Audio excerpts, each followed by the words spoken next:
ಇಂದು ಬೀದರ್ ಜಿಲ್ಲೆಯ ಔರಾದ್ ತಾಲೂಕಿನಲ್ಲಿ ತಹಶೀಲ್ದಾರ್ ಅವರ ಮುಖಾಂತರ ಮಾನ್ಯ ಮುಖ್ಯಮಂತ್ರಿ ಅವರಿಗೆ ಮನವಿ ಪತ್ರ ಕೊಡಲಾಯಿತು.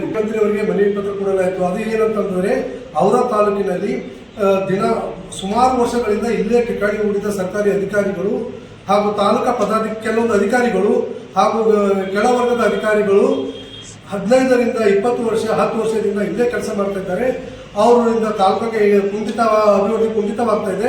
ಅದಕ್ಕಾಗಿ ಈ ಎಲ್ಲ ಅಧಿಕಾರಿಗಳನ್ನು ಕೂಡಲೇ ವರ್ಗಾವಣೆ ಮಾಡಬೇಕು. ಮತ್ತೊಂದು ವಿಷಯ ಏನೆಂದರೆ, ಅಧಿಕಾರಿಗಳು ತನ್ನ ಕೇಂದ್ರ ಸ್ಥಾನದಲ್ಲಿ ವಾಸವಾಗಿರಬೇಕೆಂದು ಸರ್ಕಾರದ ಆದೇಶ ಇದ್ದರೂ ಕೂಡ ಆ ಅಧಿಕಾರಿಗಳು ಬೇರೆ ಊರಲ್ಲಿ ರೂಮು ಮಾಡಿ ಇಲ್ಲಿ ಕಚೇರಿಗೆ ಬರ್ತಾ ಇದ್ದಾರೆ. ಅದರಿಂದ ಸರಿಯಾದ ಸಮಯಕ್ಕೆ ಬರದ ಕಾರಣ ಸಾರ್ವಜನಿಕರಿಗೆ ತೊಂದರೆ ಆಗ್ತಾ ಇದೆ.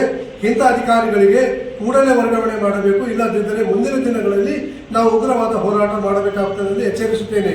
ತಮ್ಮ ಹೆಸರು? ತುಕಾರಾಮ್ ಹಸನ್ಮುಖಿ, ಭೀಮವಾದ ದಲಿತ ಸಂಘರ್ಷ ಸಮಿತಿ ತಾಲೂಕಾ ಶಾಖೆ ಅವರು.